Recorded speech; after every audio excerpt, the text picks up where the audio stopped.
কি যে আল্লাহকে বিশ্বাস করে না সেও বিরোধ করবে না, আর আল্লাহকে যে বিশ্বাস করে সে তো করবে না চিরসত্য। তোরও মনোযোগ দিয়া শুনতে হবে, নাইলে বুঝে আসবে না। আর যেটা বুঝে না আসে এটা করাও সহজ হয় না, আর যখন বুঝে আসে তো করাটা অনেক সহজ হয়। প্রবাদ বাক্য এটাই বলে। এর জন্য বাংলায় একটা প্রসিদ্ধ প্রবাদ বাক্য আছে, কোনো জায়গায় বলে বন্দের মন, কোনো জায়গায় বলে বন্ধুর মন। যদি তাকে বন্ধুর মন, নদী পাড়িতে কতক্ষণ। কোনো কিছু দ্বিধা হয় না। এই জন্য বুঝার জন্য মনোযোগ চাই। যত বেশি মনোযোগ হবে, আর কথা শোনার ব্যাপারে যত বেশি মনোযোগী হব, তত বেশি দিলের ভিতরে কাঁদবে, বসবে, আমল সহজ হবে। তো যেটা বুঝাইতেছিলাম, কথাটা যদিও সূক্ষ্ম, কিন্তু তারপরও ধ্যান দিলে বোঝা আসবে। আর এটা আল্লাহর ওয়াদা। দিনই কথা যে যত মনোযোগ দিবে, আল্লাহর অঙ্গীকার ওয়াদা, আমি তাকে বুঝাইও দিব, আবার কঠিনটাকে সহজও করে দিব। হ্যাঁ, এটা আল্লাহর ওয়াদা। এই জন্য খুব মনোযোগ দিয়া আমাদের পান করা হোক আর বক্ষণ করা হোক, প্রত্যেকটা জিনিসের ভিতরে আল্লাহ আমাদের স্বাস্থ্যের জন্য, সবলতার জন্য, সুস্থতার জন্য। এই জন্যই কোনো কবি লিখছিলেন, যদিও আমরা হয়তো কোনোদিন শুনি নাই, আর শুনলেও মনে নেই। এই জন্য কোনো লেখক, কোনো মনীষী লিখছিলেন, ভালো মতে বুঝতে হবে। এলাজ হো সকে দাওয়া সে, এলাজ हो सके गजा से, परहेज करो दवा से। इलाज अगर हो सके गजा से, গেজা বোঝেন? খাদ্য দ্বারা যদি চিকিৎসা সম্ভব হয় তো পরহেজ করো দাওয়া সে, মেডিসিন খাওয়া ছেড়ে দাও। কেননা আমাদের খাদ্যের ভিতরে আল্লাহ দেহের জন্য সবকিছু রেখে দিয়েছেন। আরেকটা প্রবাদ বাক্য আছে, প্রবাদ বাক্য না, মনীষীর কথা, ওটা আরো উচ্চাঙ্গের। এলাজ হো সকে দোয়া সে, পরহেজ করো দাওয়া সে। চিকিৎসা যদি দোয়া দিয়া হয়, তাহলে ওষুধ ছেড়ে দাও। দুটোটাই সোনার অক্ষরে লেখার মতো, সোনার পানি দিয়ে লেখার মতো কথা। যদিও আমাদের মাথার উপর দিয়ে উড়া যাবে, আমাদের কাছে কোনো মূল্য হবে না, কিন্তু যার কাছে মূল্য আছে, খুব আছে, যে এলাজ হো সকে গেজা সে, এটাও কোনো ডাক্তারেরই লেখা। কোনো হাকিম, দেহ সম্বন্ধে যারা খুব জানে, গভীর জ্ঞানের অধিকারী, সে যেটা জানে ওইটাই সে লেখছে। এলাজ হো সকে গেজা সে, পরহেজ করো দাওয়া সে। যদি খাদ্য দ্বারা চিকিৎসা সম্ভব হয়, আর সম্ভব, দুনিয়া দেখতেছে। এই জন্য আগেও বলছি, এখনো বলতেছি, বুঝানোর জন্য। মদিনা মুনাওয়ারায় আল্লাহর রসুল সাল্লাল্লাহু আলাইহি ওয়াসাল্লামের জমানার পরে পারস্যের সবচেয়ে বড় ডাক্তার বা হেকিম ক্লিনিক খুলছিলেন। কিন্তু কোনো রুগী পাইতেছিলেন না। অনেক বড় আশা নিয়ে আসছিলেন, কেননা ইসলামের ক্যাপিটাল, রাজধানী মদিনা মুনাওয়ারা, সারা দুনিয়ার থেকে সারাদিন লোকজন আসতে থাকে। ভাবছে ব্যবসা জমজমাট হবে। এখন তো আর পারস্য কেউ আসে না, খুব কমই আসে। কিন্তু রুগী যখন পাইতেছিল না, তো মানুষকে জিজ্ঞাসা করতেছিল, ভাই রুগী নাই কেন, রোগ নাই কেন? বলবে এটা তো জানি না। বলছে তোমাদের খাদ্যের পদ্ধতি কি? বলে যা আমাদের রসূল সাল্লাল্লাহু আলাইহি ওয়াসাল্লাম বলছেন আমরা ওইভাবেই খাই। বলছে খাইতে কিভাবে? বলছে তো বলছে আমাদেরকে বলছে লা তাকুল হাত্তা তাজু, খিদা না লাগলে কখনো খায়ও না, চাই সামনে সোনা থাকুক। খিদা না লাগলে খায়ও না, যদি সোনাও সামনে থাকে, স্বর্ণ যদি থাকে। আমরা তো যা পাই তাই খাইতে থাকি, ঠিক না? হুম, বিনা পয়সায় পেলে তো কোনো ছাড়ই নেই, ঠিক না? দাওয়াত সাওয়াত পাইলে তো বিনা পয়সাই, ঠিক না? খাইতে থাকে। তো বলছে খিদা না লাগলে খাও না। আমরা খিদা না লাগলে খাই না।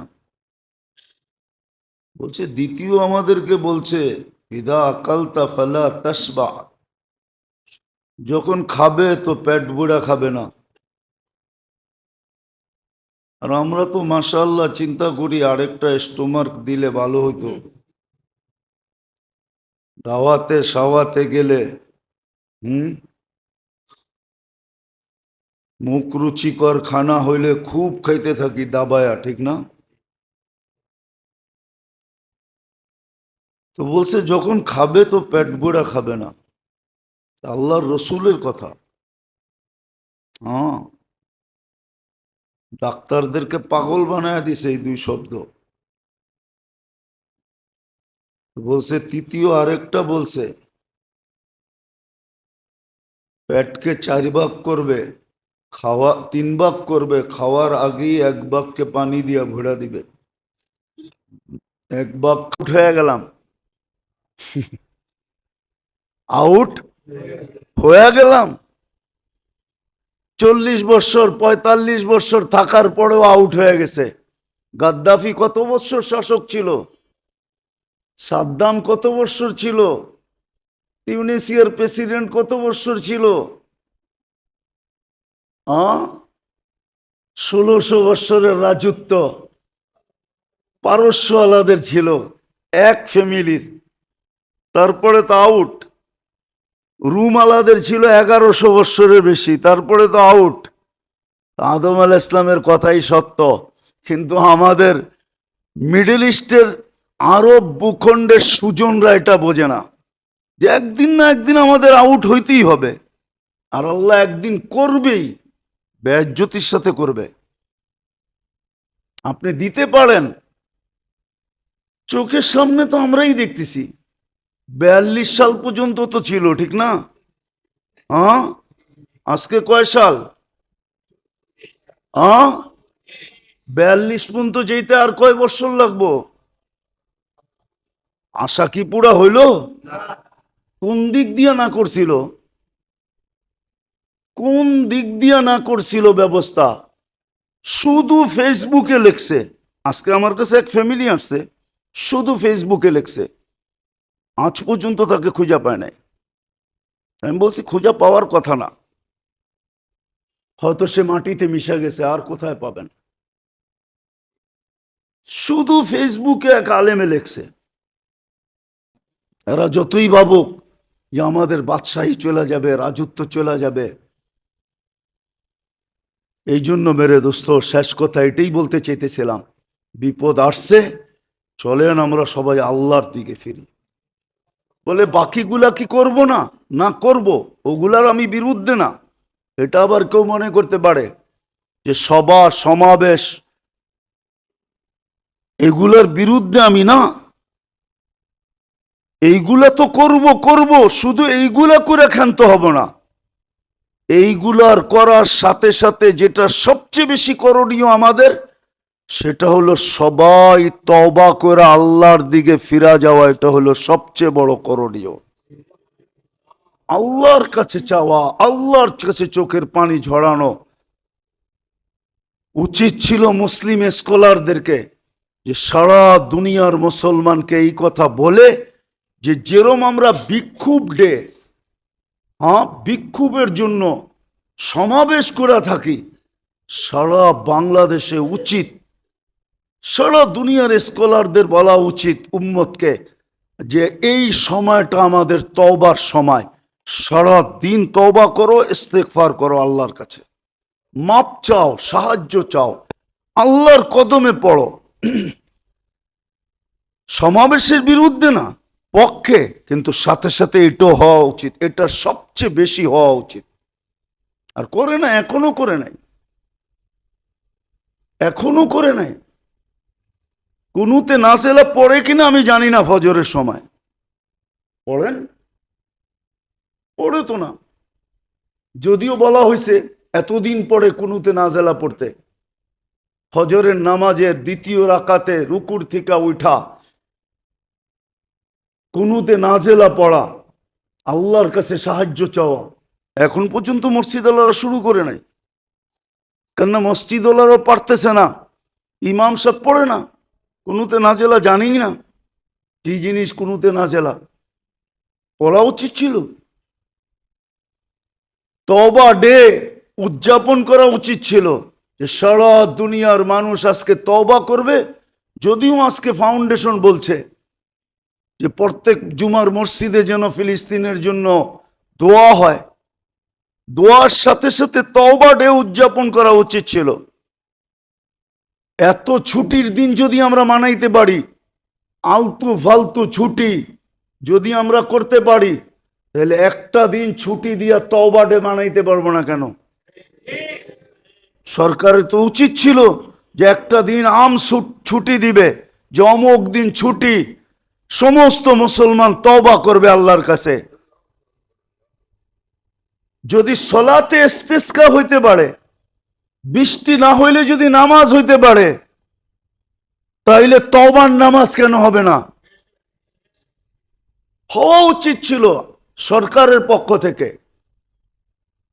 মুসলিম সরকার একটা দিন ছুটি, আমরা আল্লাহর কাছে আজকে তওবা করব, সাহায্য চাব, ওটা হওয়া উচিত ছিল প্রত্যেকটা মুসলিম দেশে।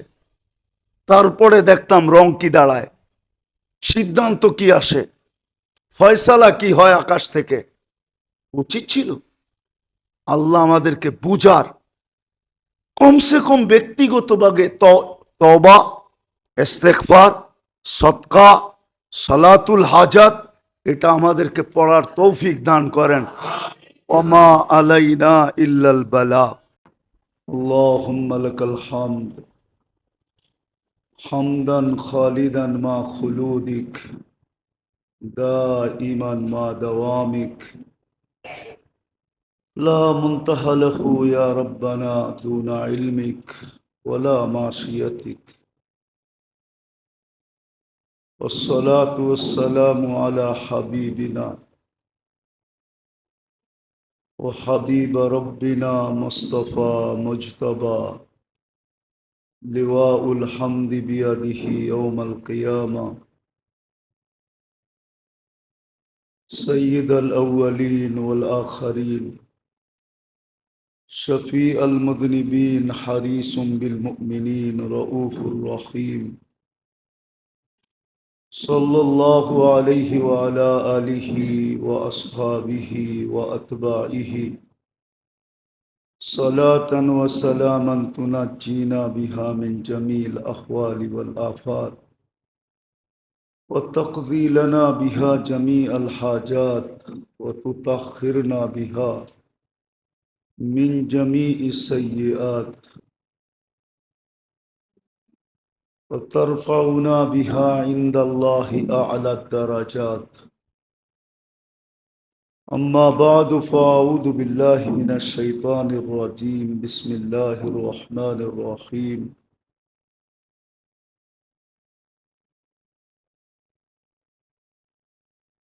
ইল্লাল্লাযীনা আমানু ওয়া আমিলুস সালিহাতি উলাইকা হুম খায়রুল বারিয়া। وقال رسول الله صلى الله عليه وسلم بادروا بالأعمال. وقال صلى الله عليه وسلم اغتنم خمسا قبل خمس إلى آخر الحديث أو كما قال عليه الصلاة والسلام. সম্মানিত উপস্থিতি, কোরআন হাদিস থেকে যতটুকুই তেলাওয়াত করা হলো আশা রাখি একই সামনে রেখে কিছু কথা রাখবো, সাথে সাথে সকলের কাছে দোয়ার দরখাস্ত। আল্লাহ আমাদের সকলকে বুঝার এবং আমল করার তৌফিক দান করেন।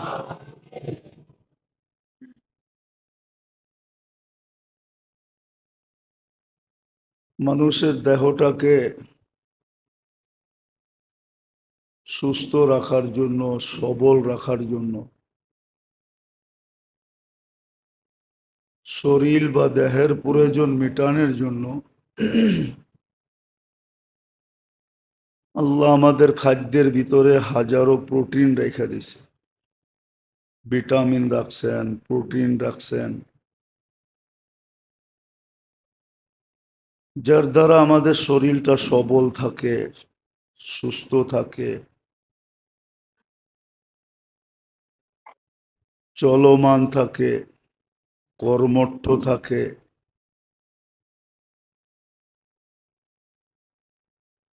আর অক্লান্ত পরিশ্রমের যোগ্যতাও থাকে, যার কারণে মানুষ কখনো শারীরিক পরিশ্রম করায় সক্ষম হয়, কখনো ব্রেন দ্বারা পরিশ্রমেও সক্ষম হয়। ৮ ঘন্টা পরিশ্রম করে, কখনো ১২ ঘন্টা করে, এমনও দেখা যায় মানুষ ১৬ ঘন্টা পরিশ্রম করে। এটা আল্লাহ জাল্লে জালালুহু আম্মা নওয়ালুহুর ইহসান, যে খাদ্যের ভিতরে ভিটামিন রাখছেন, প্রোটিন রাখছেন, বিভিন্ন ধরনের উপাদান রাখছেন। আমরা খাইতে থাকি, সজীব হইতে থাকি, সুস্থ থাকি, সবল থাকি, কর্মঠ থাকি। এটা তো সারা দুনিয়া এক বাক্যে মাইনা নিবে, কেউ এটার ভিতরে বিরোধ করবে না। এমন আমিও তোর অপেক্ষায় থাকবো, তুই তওবা করবি, আমি বন্ধু হয়ে যাবো, আর তওবা না করবি তো তোকে পাক করতে হবে। এটাই সিস্টেম। মেডিসিন না চললে সার্জিক্যাল করতে হয়, সার্জিক্যালও যদি না হয় খাইলো তারপরে শেষ। কিন্তু আল্লাহ আমাদেরকে তৃতীয় স্তরে নিতে চাইতেছেন না, তৃতীয় স্তরে নিতে চাইতেছেন না যে আমি তোমাদেরকে ছেড়া দিলাম, যেই কদিন বাঁচলা তারপরে জাহান্নামে ঢুকায়া দিব। এটা আল্লাহ চাইতেছেন না। আল্লাহ চাইতেছেন আমি অপারেশন করব। ইল্লাম ইয়াতুবু ফানা তাবিবুহুম। তখনের কারি হাদিস এটা যে অহেতুক হত্যা, কারণ ছাড়া হত্যা। তাহলে আপনাকে আমি লিস্টই দেখাইতে পারি। মুসলমান তো আজকে বিবেক হারা হয়ে গেছে। সবচেয়ে বেশি আমাদের কর্ণধাররা, ওরা ভাবে না। আপনি দেখান আমাকে ৬০ লক্ষ ইহুদি মারছে কে? হিটলার। হিটলারের নামের সামনে টেরোরিস্ট আছে কিনা দেখান, চ্যালেঞ্জ আপনার সাথে। দুনিয়াতে এই পর্যন্ত সবচেয়ে বেশি মানুষ যারা মারছে, যারা দুনিয়ার থেকে চলে গেছে, একজনের নামের সামনে টেরোরিস্ট আছে কিনা দেখেন। কিন্তু আমি বলতেছি, মিডিয়ায় যেতেছে, সর্বপ্রথম মিডিয়া আলা এদেরকে স্যাংশন লাগাবে টেরোরিস্ট কয়া। যে ইহুদির বিরুদ্ধে কেন, ইসরায়েলের বিরুদ্ধে কেন বলল, এদের ভিডিও চলবে না? ইন্ডিয়ার বিরুদ্ধে কেন বললো ভিডিও চলবে না? টেরোরিস্ট শব্দটা মানে পয়দাই হয়েছে মুসলমানের লেগা, অথচ আপনি ইতিহাস উঠান, সবার বেশিরভাগ নামের সামনে হিরু লেখা আছে, টেরোরিস্ট একজনের নামের সামনেও লেখা নাই। আজও দুনিয়া বলে না। টেরোরিস্ট শব্দটা তৈরি হয়েছে আপনার জন্য, আর ওইটি আমার দেশের মানুষও ব্যবহার করে, আমার দেশের মানুষও ব্যবহার করে, আমার দেশের মানুষও ব্যবহার করে, এরও ব্যবহার করে। অতীতেও ব্যবহার হয়েছে, সামনে হইব কিনা জানি না, সামনেও হবে। এই শব্দই ব্যবহার করা দমন পীড়ন চলতে থাকবে, ঠিক না? কেন এই শব্দই ব্যবহার হবে। অথচ মুসলমান একটু কিছু বললেই টেরোরিস্ট, আর আমরা হব না তো হব না কেন? এই জন্যই করণীয় ছিল কি বিপদে তা করতেছি না। আগেও বলছি, এখনো বলতেছি। বলেন, ফিলিস্তিনের জন্য ডেলি 1 টাকা সদকা করে কে? আপনারা কয়জন করেন? ডেলি 2 রাকাত সালাতুল হাজত কয়জন পড়েন? যে আল্লাহ আমি কিচ্ছু পারতেছি না, হাত পাও বাঁধা, আমি 2 রাকাত সালাতুল হাজত পড়লাম, আমি 2 টাকা সদকা দিলাম। বা ওই দোয়াগুলা কে করে শিখাইছেন তো আল্লাহ? উলামা তো বলতেছে প্রত্যেক মানুষের ডেলি 2 মিনিট দিয়ে পড়া উচিত। দোয়া ইউনুস পড়া দরকার, যেটা ইউনুস আলাইহিস সালাম মাছের পেটে, সমুদ্রের পেটের ভিতরে বসে পড়ছিলেন।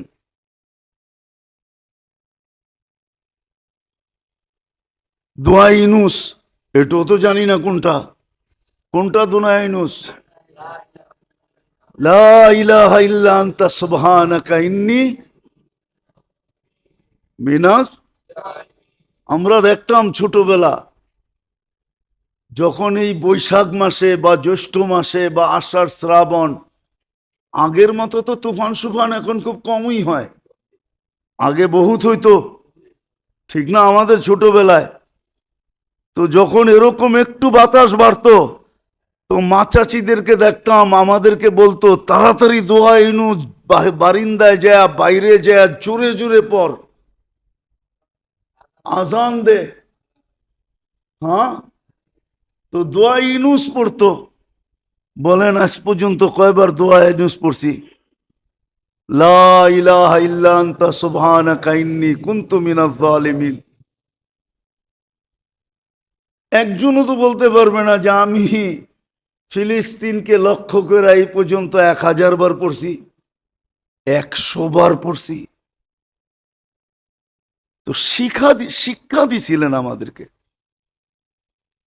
যে বিপদে কি করা চাই।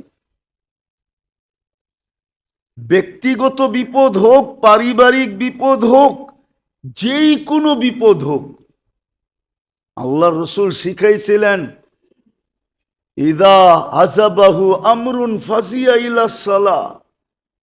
সব মুসলমান নামাজি হয়ে যাওয়ার কথা ছিল, কিন্তু বেনমাজির সংখ্যা দিন দিন বাড়তেছে না কমতেছে? নামাজি তো হয় না, নামাজি তো হয় না। সব তো নামাজি হয়ে যাওয়ার কথা ছিল এই মুহূর্তে, যে আল্লাহ কোনো কুল কিনারা দেখতেছি না, উফ পর্যন্ত করতে পারতেছি না। বাংলা একটা কথা আছে, উও করা যায় না। উও করা যায় না, তো কমসে কম তো নামাজ পড়া যায়। ওই 100% তো নামাজ পড়ে না, 90% নামাজ পড়ে না মুসলমান। বিদায় অপেক্ষা করা উচিত আমাদের। একের পর এক কিন্তু সাইজ করবে আল্লাহ সবাইকে। আর কিতাব এটাই বলে, কিতাব কিতাব এটাই বলে, আর ওদের মনের আকাঙ্ক্ষাও এটাই বলে। আমি যেটা বলতেছি এটাই বলে। গ্রেটার ইসরায়েল আপনি চিনেন না কত বড়? গ্রেটার ইসরায়েল আপনি চিনেন না কত বড়? আপনি চিনেন না? আমাদের প্রতিবেশী দেশটাও বলে এই জমিনটা ওদের। কাদের? কাদের? কেননা এখনো অধিকাংশ নাম ওদের নামে। লক্ষ্মীপুর, কি কি একটাই বললাম, দূরেরটা, একটু কাছেরটা বললাম না, আবার ওরা লাঠি লয়ে আসতে পারে তাড়াতাড়ি। ওরা আসতে গেলে বাসে চড়তে হইব। গ্রেটার ইসরায়েল আপনি চিনেন না কত বড় ওদের মনের আশা? হ্যাঁ হ্যাঁ, দুই শহরে আল্লাহ ঢুকতে দিবে না, এটাই সত্য। মক্কার মদিনা, মদিনার দ্বার পর্যন্ত ওদের আশা, মদিনার দ্বার পর্যন্ত। আমাদের সুজনরা যতই ভাবে না, সুজন চিনেন? আরব শাসকরা হলো সুজন। সখী আছে ওদের, খালি সুজনের কথা বললাম। সুজন সখী শুনছেন না? মনে হয় শুনেন না, ঠিক না? আবার বললে তো আপনারা আমার হলে হাসবেন, ঠিক না? বরিশুর চিনেন? বরিশুর? তখন আমি ছোট, একবারে ছোট, স্কুলে পড়ি, 4-এ পড়তে হয়তো বা 5-এ পড়তেছি ওই সময়। তো সুজন সখীর শুটিং চলতেছিল বরিশুরে। বটগাছটা আছে কিনা জানি না। তো আরব ভূখণ্ডের শাসক রইল সুজন। সুজনরা ভাবতেছে ওরা থাকবে, কিন্তু ওরা ওই হাদিস দেখে না যে গ্রেটার ইসরায়েল কত দূর হবে। যদি ওরা সাইজ না হইল, সুজনরা থাকবে না। একটা কথা মনে উঠছে, লম্বা হয়ে যেতেছে। আদম আলাইহিস সালাম বলছিলেন ওনার প্রথম ছেলে যিনি নবী হয়েছেন, শীষ আলাইহিস সালাম, ওনাকে 4টা নসিহত করছিলেন, 4টা। আমি একটা বলবো আর কি। এটা আমাদেরও ভাবা উচিত, মনে রাখা উচিত, যে যেইখানে থাকো ওটাকে চিরস্থায়ী মনে করো না। যেইখানে থাকো, যেই অবস্থানে থাকো, যেই পদে থাকো, ওটাকে চিরস্থায়ী মনে করো না। ভুল করবা তুমি। কেননা আমিও জান্নাতকে চিরস্থায়ী মনে করতাম, যে চিরদিনই বুঝি এখানে থাকবো, কিন্তু কয়েকদিন পরে দেখলাম আউট।